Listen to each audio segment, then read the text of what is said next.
guys, it's Jessica from Peace Love Books, and Shane here with a fun video of my guesses for the Goodreads Choice Awards for the romance genre. I'm here with Lily, actually. If you can see, she's literally sitting right behind me, like she's keeping my back warm. But I also sorry, the lighting is super weird today because it's been raining a lot lately, and so I'm filming after school on Friday because I want to get this video up tomorrow, and so it's really dark out, so I'm just using my ring light as light, and it's my only light source, and that's usually not what I use when I film, so here we are. But I am here to talk about the Goodreads Choice Awards. So I was just talking to my friend group that I have that we all go to Polycon together with Lacey from Lacey Book Lovers. She just posted her video today, and we were talking about it yesterday, so I'll link her video down below. I have not watched it yet. I'm not letting myself watch it until I film this.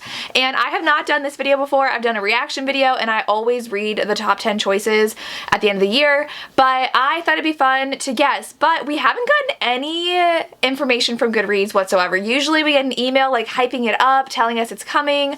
We've gotten nothing. I had to ask, like, is it happening? And these reaction videos were coming out like literally exactly a year ago, so I don't know when Goodreads is going to come out with them, but I have my guesses. I researched what has come out this year, and I wrote down how many ratings these books have, because Lacey made a good point last year of the ones that have the most ratings are probably going to win because they're the ones that are being read, right? And they're the ones that more people have read to be able to vote for them. So I have a lot though, and I don't know what I wanted to start with. I don't know if I'm going to like narrow it down to a top 10 or not. I also think it's interesting because we have TikTok this year, and I think a lot of TikTok hyped books are going to be on that list. I don't know if they will though, and I don't know what Goodreads is going to use because it's usually a lot of Book of the Month books, but those are also a lot of books hyped on TikTok because they sponsor a lot of TikTokers and they get blown up. So it's going to be interesting. I do hate how there's probably going to be half women's fiction on there, and 0 mass markets, and probably no historicals, I think, based looking at the numbers. I don't know. I'm going to talk about it. Everybody complains about these awards, but we all care about them. So, or at least are intrigued by them and want to talk about them. So I'm going to go ahead and talk about some of the ones that I think are going to be on there. So I'm going to start off with the one I think is going to win this year, because looking at the numbers, this one has triple the amount of read ratings as any other book. And that is People We Meet on Vacation by Emily Henry. Emily Henry's book has 213,000 ratings on Goodreads. 213. And that's almost triple to the next one, which I think has the next one is 81,000. So yeah, that's nuts. And I was looking at some historicals, like maybe this will be on there, and the historicals I wrote down that I know are the most popular have 8,000 ratings, right? 7,000 ratings. So People We Meet on Vacation, if it's on that list, I guarantee you it's gonna win. Did I love that book? No. But I also think this is a book that bridges the gap between women's fiction and romance. Less so than Beach Read. A lot less people complain about this being a romance, but it wasn't my favorite, but it's probably gonna win. Then coming in at number 2, which I think will definitely be on the list, is The Spanish Love Deception. And this all does make me excited because it is indie, and it might not be on this list because of how much Goodreads does not care about indie romance. Really nothing in the publishing industry cares about romance except for romance publishers, because if you look at the New York Times bestseller list, it's rarely ever romance, especially indie romances. And I saw this guy on TikTok trying to explain it. Well, they're only sold in grocery stores, romances are, so that's why, and those don't count. No. We all saw Jennifer Armentrout, who I'm going to talk about, sell a bazillion copies of her book and did not make it onto the New York Times bestseller list. So tell me again that the New York Times doesn't hate romance? Anyways, The Spanish Love Deception I think is going to be high up here. I have not read this one yet. I'm nervous to, but it's super hyped, especially on TikTok, which comes with my next one. Where did I put it? I almost forgot about this. The Love Hypothesis. This one I absolutely adored, and I think this is the most loved out of all of them, like unanimously loved. It has 65,000 ratings, and I would love to see this on the list, the top 10, because this one was amazing, and it's been super hyped, but so well deserved hype. Like, I gave it 5 stars, and I have not seen anybody give it less than I think 4 stars. So this one I would love to see win, but I don't think it will. And it's awesome that it is also a debut author, so I love that for this author. I think Spanish Love Deception is also a debut, if I'm not mistaken. But those 3 I think are definitely gonna be on the list. We'll see. I don't know if I want to get into the women's fiction books I think are gonna be on there, but I do think, speaking of Jennifer Armentrout, Crown of Gilded Bones is definitely going to be on this list, and it has 81,000 ratings. If it's not on the list, I'm pretty sure it's going to be written in, and Jennifer Armentrout won last year, I'm pretty sure. If I'm not mistaken, I'm pretty sure Jennifer Armentrout won last year, which actually surprised me. I didn't think it was gonna win. So that's gonna be on there. I did not love this book. I think I gave it 2 stars, but you know, people love Jennifer Armentrout, so it's probably gonna be on there. 2 other hyped books on TikTok. It Happened One Summer by Tessa Bailey. Probably gonna be on that list. I didn't love that as well, but it's fine. I think a lot of these that I was writing down also have illustrated covers, and I feel like this list is going to be full of illustrated covers, traditionally published romances that already get a ton of marketing from their publishers already, and Goodreads is only going to add to that by being on this list because everybody cares about these lists. After that, After H. Eve Brown, I really do hope is going to be on there because I actually really love this book and I love Talia Hibbert to death, so I would love to see this book on there. Hopefully it will be. Then the other TikTok book, Neon Gods. I think Neon Gods has a good probability of being on there. Do I think it's going to be in the top 10? I don't know. Maybe not, but I don't know. It only has 28,000 ratings, which, like, I'm saying only, but compared to all the other ones, it seems a little bit low, and I don't know if they'd want to put it on there. One that I actually started today, though, is The Heart Principle, which I'm really excited for. It's so good so far. I'm an hour and a half into the audiobook, but this one has 28,000 ratings, and people love Helen Huang, so I do think this one might show up on the list as well. I would love it if it did, but we shall see. At the end, I'm going to show you my 10 that I think are going to be on this list. I think that they typically do 15, and then they do 5 write-ins, and then that 20 goes down to 10, and that goes into the final voting round, if I'm not mistaken. That's why they always start in early November. We always have Christina Lauren on this list, so The Soulmate Equation might be on the list as well. I wouldn't be surprised if it was. They're always on there even though people really don't love them anymore, but that one has 45,000 ratings, so I think people outside the book community still love Christina Lauren and are picking up her books. And I believe In a Holidays was on this list last year and it hadn't even come out yet, so I think books like in November can be put on this list. I don't have any because I have no idea what's coming out that people would actually be excited for to be on that list. I was curious whether Devil in Disguise and Bombshell would be on this list, and unfortunately I don't think so.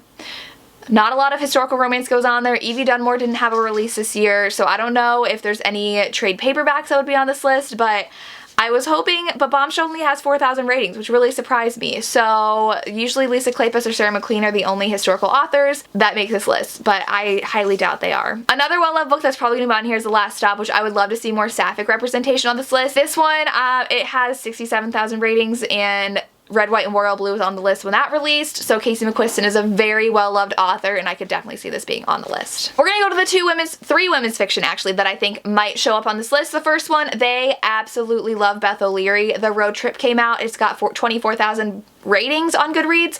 I could see them throwing this in there because they like to include women's fiction. This is definitely women's fiction. Nothing about this was a romance that I read. There's a romance in there, but it's very secondary to the main plot, and I believe both The Switch and The Bed Share. The Flat Share, wow. Both of her other books are on this list, so I could see them including her again just because they love her.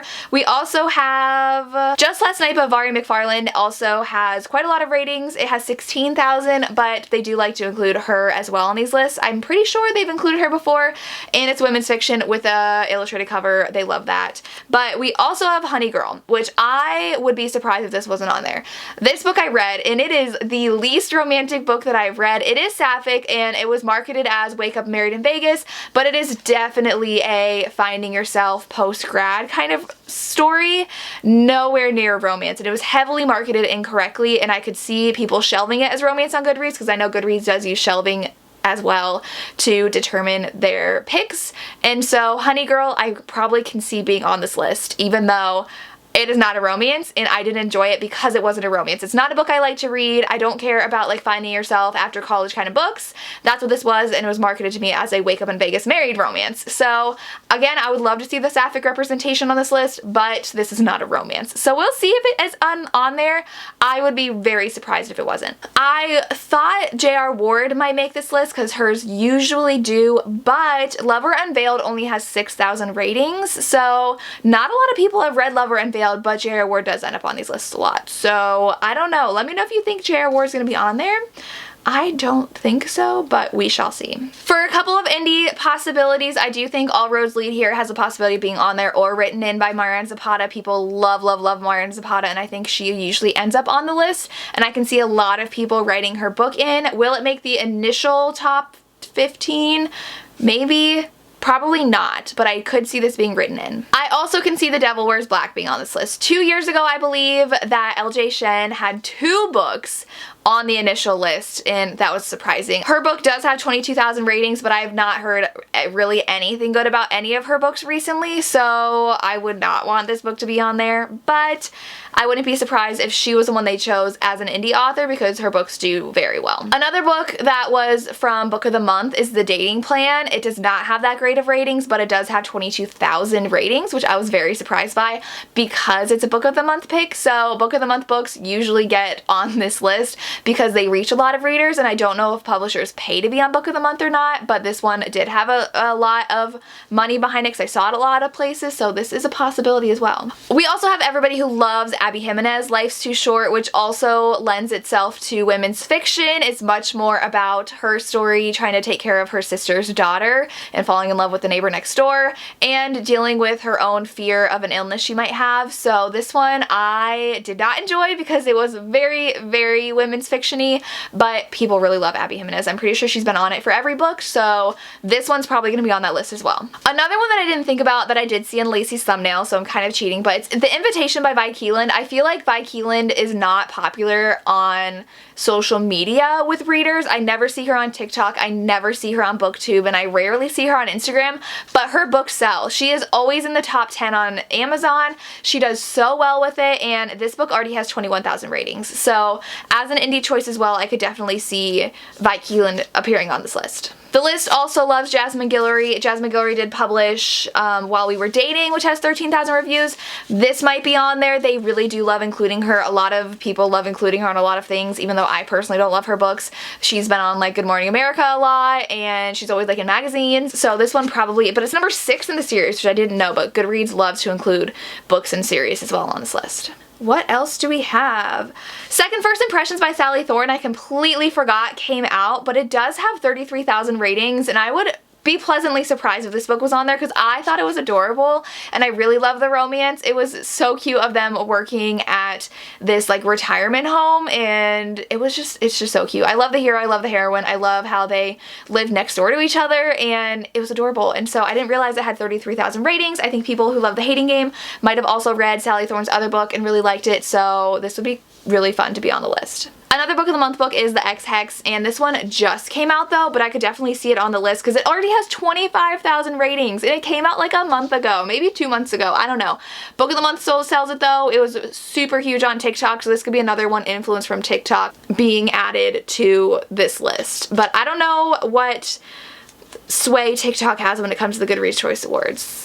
I don't know. I could see Tris 6 Venom being written in by Penelope Douglas. This is another sapphic one that could be on the list, but it only has 8,000 reviews. If you compare that to Credence, Credence has 45,000 ratings on Goodreads, which Credence has been out over a year longer than Tris 6 Venom, but I could see Penelope Douglas fans writing in Tris 6 Venom, possibly. We shall see. Also, The Legacy by Elle Kennedy came out in September, and it already has 14,000 ratings. I know TikTok super hypes Elle Kennedy, and I don't know if a short story compilation, like novella, what is it called?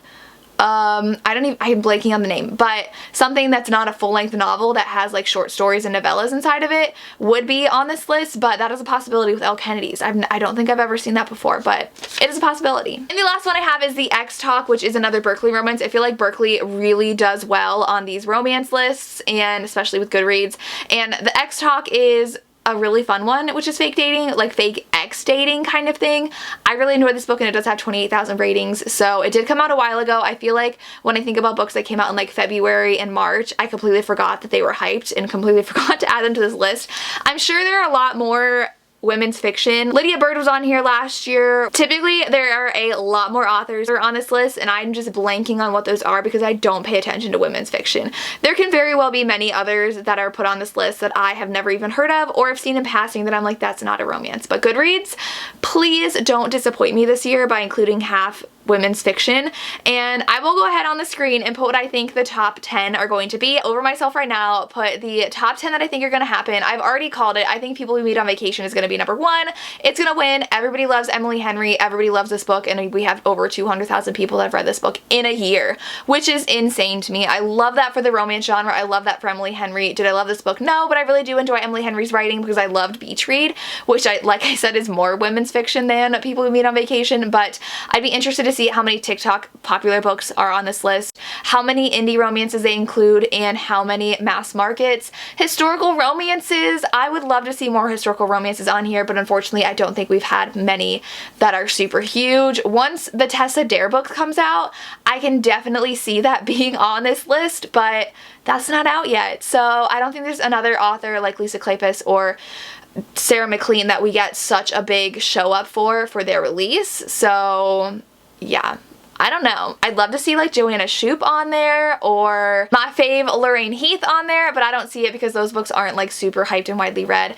But I don't know how Goodreads chooses books that haven't come out yet, because I was like, could Tessa Bailey's Window Shopping be on there? That just came out, but Tessa Bailey's probably going to be on this list. She has been hot this year. Everybody has been loving her books and reading all of them, so I could definitely see that being on the list. But that's my guess. So that was my top 10. Let me know what you think is going to win this year, what you think the top 10 are going to be. I would love to hear, and what you would like to write in. Just let me know your thoughts. I would love to hear. And that's all I have. As always, thank you so much for watching and have a good day. Bye.